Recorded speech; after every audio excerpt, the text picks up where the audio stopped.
What's up, homies? Welcome back to another team preview. We got Marquette and Gonzaga for you today, two teams that are coming off of conference championship wins and are looking pretty good going into Selection Sunday tomorrow. Yeah, I think we're going to start with Marquette from the Big East. 27-6 team, 6th in the country currently. And they just rolled Xavier. Yeah, playing as good as anyone. They've won, I think, 9 games in a row now. They got first in the Big East, won the regular season title and the conference tournament. They beat Xavier pretty handily today. Xavier tried to make a little bit of a run, but they still end up winning by about 15. So, I don't know. I'll say my hot take right now because I've been burning to say it. I think that Marquette should be in the discussion for a 1 seed. That might sound crazy to you.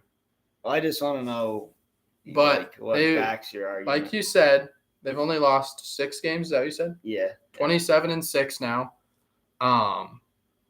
They've lost 3 games in the Big East. A good Big East bar in mind. 17-3.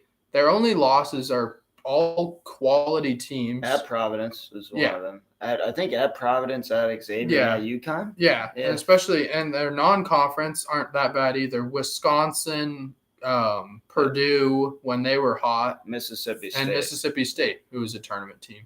Their only loss to a non-tournament team is Wisconsin, and they were bubble and beat a lot of good teams this year too. So I don't know. But who do you kick out? Purdue. I think they're easily on par with UCLA's resume. In terms of me trying to think. But UCLA is very similar. Had a lot of non-conference games that weren't. That they ended up losing. They played the good teams they played. They lost in the non-conference. Similar with Marquette. Yeah, I think UCLA has 1 fewer loss. Yeah, they have a couple.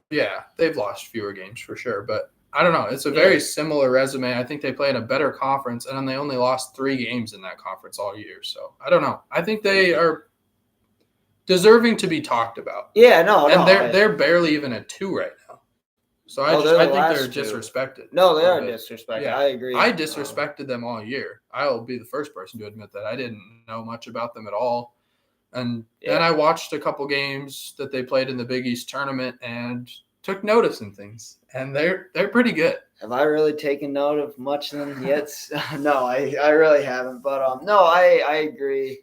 It is. I mean, it's undeniable that if you're I don't know. I just don't get the disparity between the AP poll and the committee always. And I don't know. You beat some good teams. You convincingly win the Big East tournament, and you win the regular season. Plus, they hammered Baylor too. I didn't even mention that, but you would think. It is weird. I will say. I don't really know why. I guess maybe just they're not a big brand name that hurts. That's a bit. Yeah, that's part of it.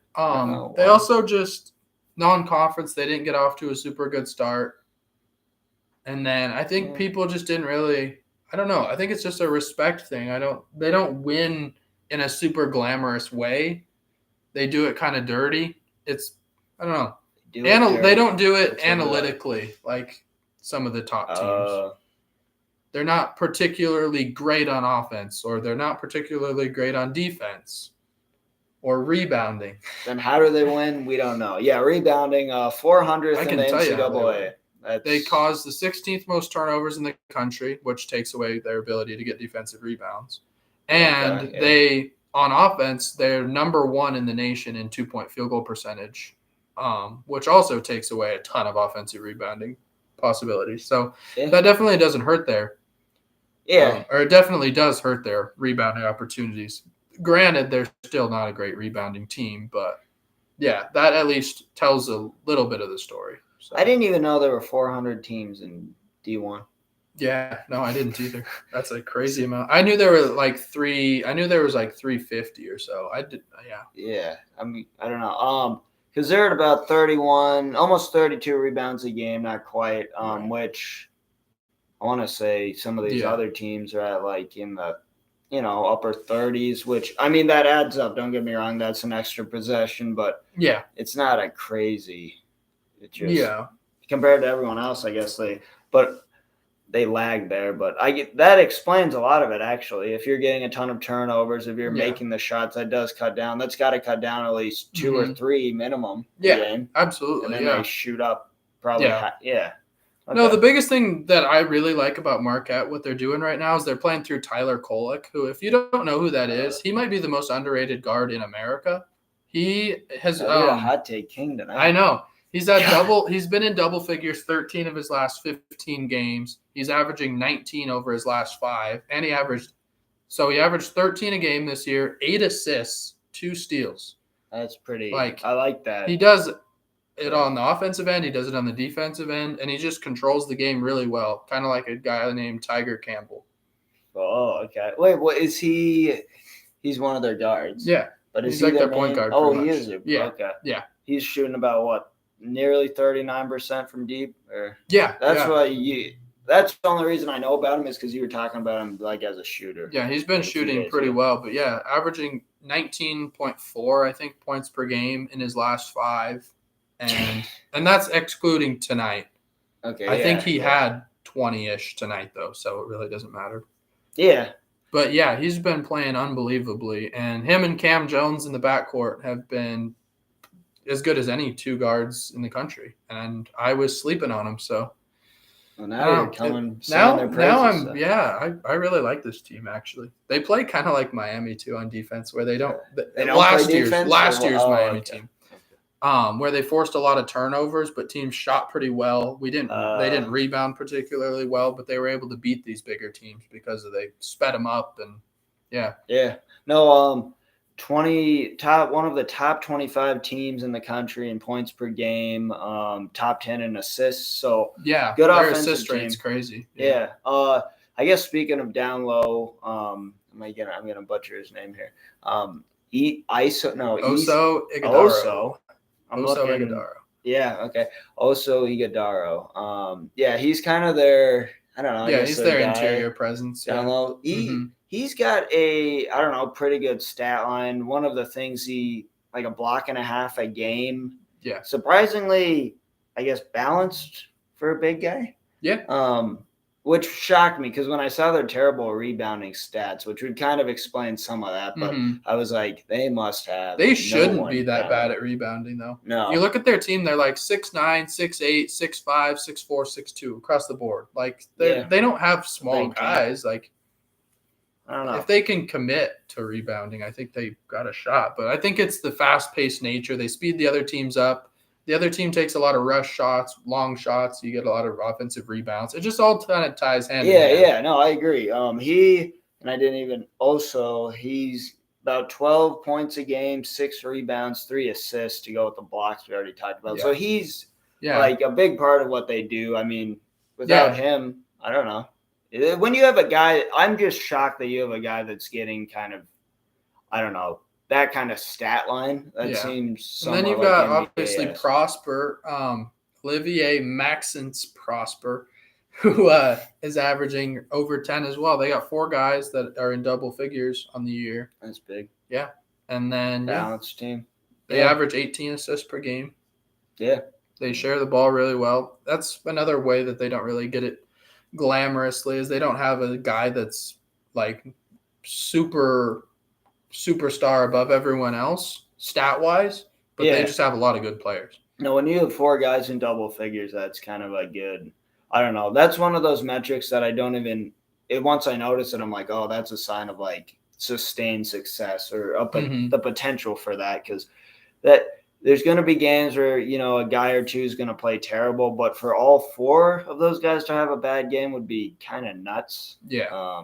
So no, that's cool.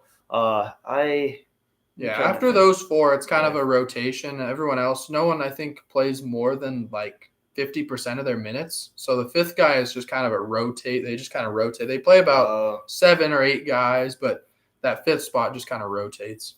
Kind of an interesting rotation. Yeah, I don't know. Honestly, it's hard for me to even say what I think they'll do because they're so far off my radar. I think You make a good argument for a 1. I still can't quite put them there, and that's probably just because That's of fair. the media I'm consuming. That's like they're not talked about, so I have no. But at worst, yeah. I'd say they're the second 2. Okay, yeah. I don't really understand the Purdue love. Well, it's the Big Lenardi Ten, put them back to a essentially. 1 again For beating Ohio State today. for beating Ohio State, yeah, and Rutgers. Like, yeah, they beat Ohio State and Rutgers, and they're gonna move from a 2 back to a 1. Why? Especially when before that they had lost like 4 out of 5. Yeah, no, they. Well, yeah. What if they win the bizarre. Big Ten? Are they going to move them up to the 3rd 1 seed? If they win the tournament, probably. They beat Penn State. Penn State's playing good though. That's a little tangent, but yeah. Yeah, no. I don't know. Where do you see Marquette? You seem to be all over them, but getting in the tournament. I think they're a. I hate to do it again, but I think they're an Elite 8, Sweet 16 level team. I'll say Elite 8 is probably where I think their ceiling is probably Elite 8. I don't think they're quite a Final Four team. Why? What's the? Why? I don't. Rebounding is a huge issue. Yeah. I don't. It won't be as big of a deal against certain teams, but I could just see them running into someone that they could really get exposed, especially with their depth too. If some of those big guys like Iguodaro, if he gets in foul trouble or something, they don't have much to go to, and I don't know. I think that their depth could be an issue too. So So if I went off me being oblivious to them and terrible analyst for them, it would essentially be, they'll get bounced around a 32. I don't know about them, so they're not good. But I have a weird view. I think Sweet 16 or maybe their sleeper Final Four team. Yeah. Based on what it's certainly possible. The paper tells me. I'm not going to claim I have an eye test on them really, but based on you kind of laid out a good argument for him, and I'm going to take it a step beyond. So I don't know. There's not really a glaring one thing I did like is that they don't have a bad loss. Like there's not really all their losses are power conference teams in the preseason or on the road in conference. That's pretty good. Yeah, they pretty well don't lose to teams that they really should beat. I mean, they should have beat Wisconsin. Yeah. There's no question about it. They were at home too, so it's like they definitely should have beat them. But that's not a bad loss. I mean, it's not a resume defining loss like who was I just talking about the other day that had some really bad losses? Clemson. That's gonna keep them out, stuff like that. Well, and also one thing to note about some of these losses, like they look better or worse based on what these teams do in the season, but like they're playing Wisconsin before Big Ten play even started. Yeah. So Wisconsin was not known. They were probably ranked at the time. They could have been, yeah. Yeah, and Purdue was playing unbelievable at that time that they played them and lost by 5. I mean, they had just gotten done beating Gonzaga by 20. And teams and Duke. Purdue was rolling early. And teams, I believe that some of it, or before a team realizes they're a disappointment, but like when Wisconsin, it becomes clear they're not going to be good this year. Yeah, sometimes they fall off a little bit. And I think, early in the season, teams are playing with more confidence, like a Wisconsin compared to looking at them now. Certainly. I feel like that's a better team. So no, you mentioned Gonzaga. We can get into Gonzaga a little bit. You got any starters you want to talk about? God. No, they kind of a blowout win in the West Coast Conference Championship against. Good job, Jacob. Forgot to plug in the computer again, but no, we might not. Not be fine. No, but West Coast Conference, I want to say like a 19-point win over St. Mary's earlier this week. And they were up bigger than that for a lot of it. You're showing me that. Yeah. And this is after they lost one of their 2 losses in conference, one a head scratcher to Loyola Marymount, and then they lose on the road at St. Mary's, big time game. Then they eventually lost at home, and then they dominate them in the tournament. So they kind of set things right. I'll be right back. But No, like you were saying about Gonzaga, they had a little bit of a slip up in the middle of the season where they were really not clicking offensively, defensively. But I think what really turned it around was the defense. I think they've kind of committed to it. I think they've realized that their offense isn't quite as good as it has been historically, just losing, your Kisperts, your Nembharts, and the countless good players they've lost. I'm trying to think of the guy that just went to them. What's the guy in the Magic? Jalen Suggs. Oh. And that's one of the glaring weaknesses I see for Gonzaga is they don't have a true point guard or a rim protector. And those are two things that I think could pose issues for them. Yeah, no, they only 5 losses on the year. They did finish. I guess we talking about them kind of having some struggles mid-season. They got the 2nd seed in the WCC to St. Mary's. I mean, Gonzaga is weird because this preseason they also kind of did what they always do. They played a bunch of tough teams, but the difference was they didn't win. They didn't win a majority of them. Yeah, they lost. It was kind of 50-50. Yeah, they. I guess that's where the majority of their losses this year came from. Yeah. And that you get blown out by Texas, which is a good loss, but you don't want to get blown out. Yeah, blown out by Purdue as well. Yeah. Close one to Baylor, but they lost. Yeah. So, good losses. Yeah. But, they did have an impressive win against Alabama, though. So. Yeah, that is a good. And that was weird because I remember thinking at the time, I think everyone was like, ooh, Gonzaga, they're not where they should be. Yeah, they've been slumping. Alabama looks pretty good. Yeah. I think Alabama's going to smoke them. Yeah, and they win. That was a weird game, too. Especially Alabama started off red hot in that game, too. It was like 12-2 or something. I was thinking, here we go. And then Gonzaga came right back, and I don't know, it's just haymaker after haymaker by both teams. It's like 100-90 something. It was crazy. Yeah, well, and you talked about them not having a rim protector, which is true. Weird thing is they have, and I forget about this, but they have Drew Timme, kind of a known quantity. You forget about Drew Timme? No, I'm just kidding.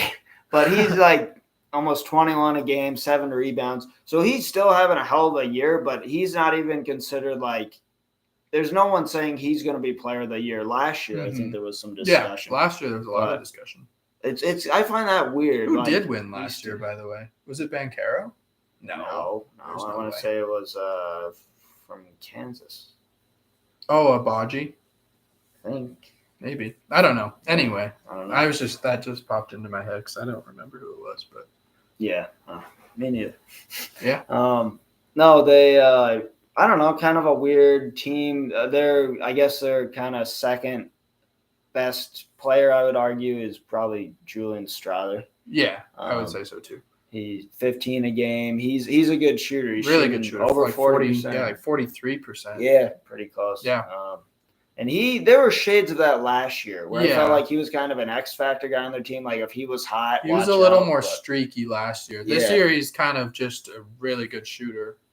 And yeah, I still think their main problem, they share the ball really well. Don't get me wrong. But they lack a point guard that can, like, control the offense and slow things down when they need to, just get them in rhythm. I don't know if they have a guy like that. Yeah. Pretty much they throw it into Timme and he makes a move or he kicks it out to a shooter, and that's a majority of their offense, which is fine. But the point guard thing comes into play, especially when you don't have a fast break or a quick possession. Like they're second in points per game at 87.5. So I mean, if they're running, obviously their offense is scoring, but what if a team slows them down, or maybe they kind of press? If they can't control the tempo, maybe they run into a team that plays really slow and is able to take them out of their rhythm. And Virginia, if they need to score in the half court, it could be maybe a problem. Yeah, no, we're watching Duke versus Virginia right now. And like a team I'm not saying Virginia would be the team to knock them out or something, but like maybe they play like Virginia and you have like Iowa State. That would be I think a bad match. Yeah. Arkansas last year was a bad matchup for them. They kind of did that. They slowed it down. Physical game, yeah. That's the thing. The big thing is, and you see this, well, I don't know, kind of the coaching tree for Mark Few. Maybe I can't quite say that, but like these teams, they can score, but if you slow them down and try to play bully ball, depends, but they can fold. Yeah. And like play way below where they should be at. You speaking from experience or what? Yeah. That's why I like Lloyd. I'm like, well, Arizona, but that's not a tree. That's one guy up. Yeah. But I mean, the same Yeah, 4 guys in double figures for Gonzaga. I think it's kind of a we just talked about this with Marquette. Yeah. That impressed me quite a bit. Mm-hmm. Yeah, I don't know. Yeah, did you want to say something about Anton?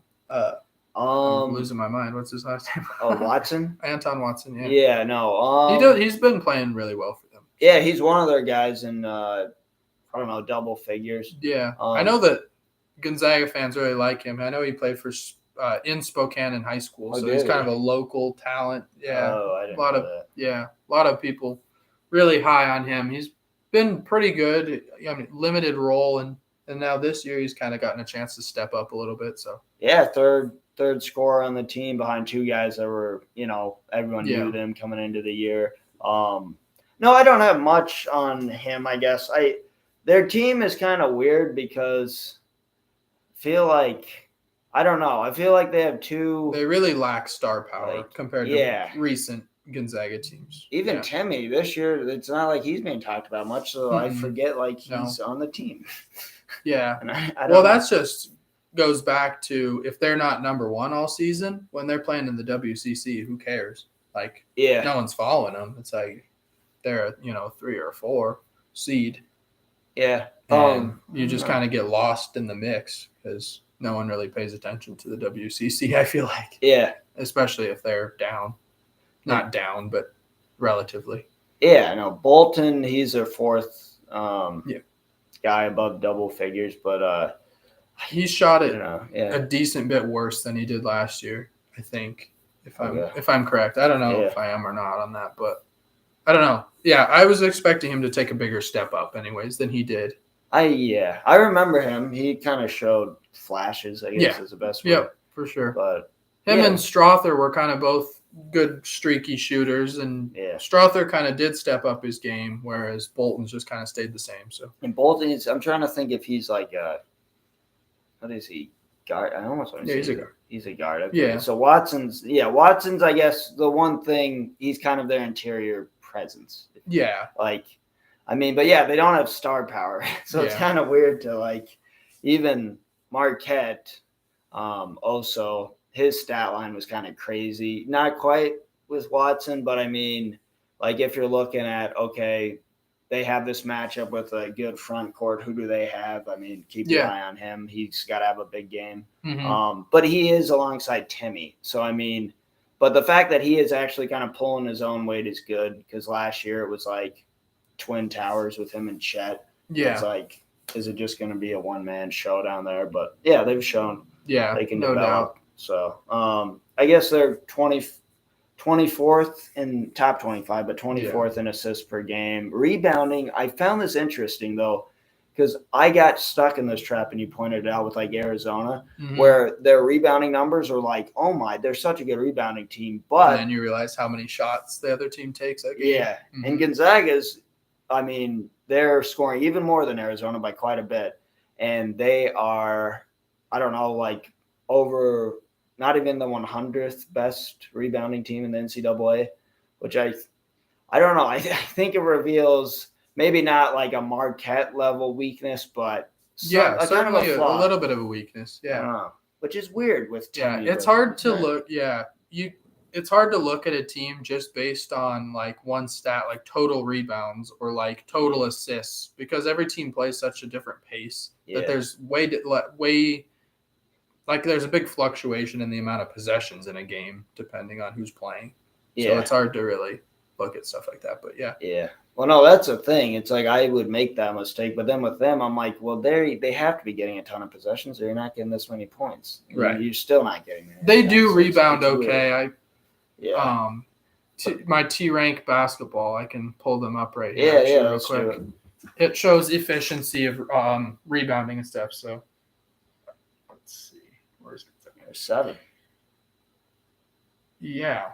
Oh, is that just rebounding here? Looks like offensive rebounding, they're 97th in the country efficiency wise and 69th in defensive efficiency rebounding. So solid. Yeah. Definitely not a glaring weakness, but something to watch for. Yeah. Well, also just, I don't know. I remember with Timmy, I don't know. I feel like his strength is obviously scoring, but in terms of if you get real physical with him, you can even say, okay, yeah, you do whatever you want, but you can't beat us alone. He's not that type of player where he's just gonna. Yeah. I don't know. At times last year, I realized that the hard way when I pick them to go far and they kind of flop. And he did not look like one of the best players in the country when Arkansas kind of got in his grill not and at stuff. all. So they threw him off, but yeah. No, another year of experience. It'll be interesting to see what Gonzaga does. I think that they are. I think they're another team. I think it's a sneaky team because I think they could really make a run, and maybe this is the year they actually do it, just because there's less pressure. I don't know. Yeah, no, that's how I feel too. In the back of my head, I'm like, what if this is the year? Mm-hmm. But I do not see how they would like cut down the nets at the end of this. I really don't. I don't think they're in that upper echelon of championship contenders, but I do think they're a dark horse Final Four pick. Yeah. No, that'd be. Yeah, I would agree with that. I mean, they're definitely a second weekend team, but they're not. Yeah, that's the thing. They're good enough where if they made the Final Four, it would be like, oh, they kind of surprised people. Mm-hmm. But if you look at them, it's like, well, yeah, that makes sense. It's not a shock. Yeah. Mm-hmm. So. Yeah, no, it'll be interesting to see what these guys do. I think two really good teams that are going to be fun to watch. So yeah, for sure. We got 3 teams left. Yeah, so. 3 teams left. Probably come at you with at least Texas. Definitely Texas next. I don't know who else besides. We could do the one you want. The one I want. Yeah, the one you brought up. I don't know. But yeah, no, we'll have at least Texas because they impressed today, to say the least. Yeah, no kidding. So, possible number 1 seed, maybe. Could sneak in there. I don't know. They're acting like they won't, but I don't get why they wouldn't. Guess. Yeah. Marquette, no, you're not getting a 1, even if, that's your take. Well, not a bad take. But I don't think that. I didn't say they are a 1. I said they should be talked about as a potential. That's fine. They deserve to be in the discussion. Yes, but they're not going to be. I don't think they will be either. Okay, sweet. Anyway, bickering like an old couple. But thanks for joining. Yeah. Thanks for tuning in. Hope you guys enjoyed it. Yeah, good.